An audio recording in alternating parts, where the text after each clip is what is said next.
अच्छा जी, आपका बच्चा फ़र्ज़ करें खुदा ना खास्ता पानी में डूब गया, आपने उसको पानी से बाहर निकाला, चीखना चिल्लाना शुरू कर देते हैं कि आपका बच्चा वफात पा गया। हालांकि हमारे ऑफिसर कोई और बात कह रहे हैं। सर क्या क्या रीज़न है, बताइएगा ज़रा इसमें। जब पहले आपको बताया कि कार्डियक अरेस्ट यानी जब कार्डियक अरेस्ट होती है तो उसमें सबसे पहले आपका जो पहले 6 मिनट होते हैं ना वो सबसे क्रूशल होते हैं।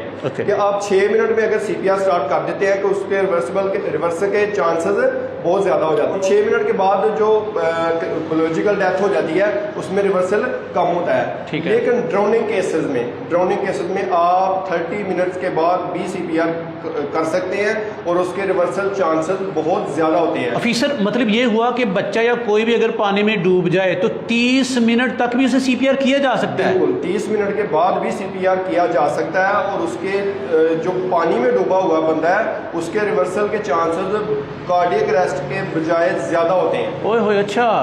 और जब भी आप कोई ड्रोनिंग केस देखते हैं उसमें आपने आधे घंटे के बाद कोई किसी पेशेंट को एवैक्यूएट किया है तो आप उसको लाजमी सीपीआर करें, चाहे वो फेंट हो चुका है चाहे वो कुछ भी हो चुका है, उसको लाजमी सीपीआर करें। सर आपने कहा कि फ़र्ज़ करें कोई बच्चा है पानी में डूब गया, बाहर निकाला जाएगा, लोग चीखना चिल्लाना शुरू कर देते हैं और मायूस हो जाते हैं कि बच्चा मर गया। लेकिन आप कह रहे हैं कि अगर 30 मिनट तक का टाइम हुआ है तो फिर भी आप सीपीआर करके उसकी सांसें ज़िंदगी बहाल कर सकते हैं। तो पहले हम पानी निकालेंगे उसके पेट से या क्या करेंगे? नहीं, हम सीपीआर स्टार्ट कर देंगे ताकि जो दिल और फेफड़ों की जो कारकर्दगी है वो स्टार्ट हो। अच्छा। साथ में अगर उसके मुंह से पानी निकल रहा है तो आप साइड पे करके उसका पानी निकाल सकते हैं, लेकिन आपने चेस्ट को दबाना शुरू कर देना है ताकि जो खून की सप्लाई है वो ब्रेन को आए और ब्रेन जो है जिंदा हो जाए। चलें जल्दी से बताइएगा बच्चे को सीपीआर कैसे करना है। बच्चे को सीपीआर सेम उसी तरह करना है जिस तरह आपने अडल्ट में किया जी, लेकिन इसमें डेप्थ जो है वो थोड़ी सी कम होगी।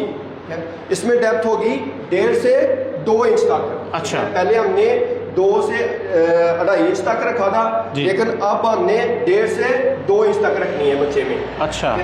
और आप उसी तरह सीपीआर करेंगे जैसे आपने अडल्ट में किया, ठीक है। लेकिन आप जो डेप्थ है उसकी चेस्ट की डेप्थ वो 1.5 से 2 इंच तक रखेंगे, यानी कि ज़्यादा कंप्रेस नहीं हम इसे करेंगे, ज़्यादा कंप्रेस नहीं करेंगे। और ये 1 मिनट में 100 से 120 मरतबा करेंगे हम। जी बिल्कुल, 1 मिनट में हम 100 से 120 मरतबा करेंगे। अच्छा, और ये फिर कितने मिनट तक हम करेंगे ट्राई?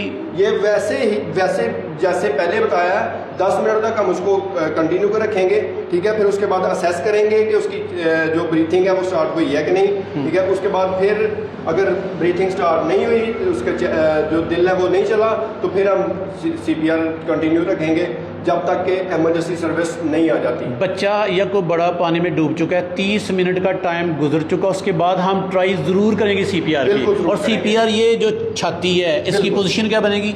ये बिल्कुल निपल लाइन जो होती है उसके दरमियान में आप जहाँ पे स्टर्नम का एंड होता है उससे बिल्कुल ऊपर अपना जो पावर हैंड है वो रखें, ठीक है। उसके ऊपर जो अपना दूसरा हैंड है उससे लॉक करें और अपनी जो कोहनी है वो बिल्कुल 19 के एंगल पे लॉक करके, ठीक है। आपका फेस जो है पेशेंट की फेस की तरफ हो और आपने कंटिन्यू कर देना है कंप्रेशन।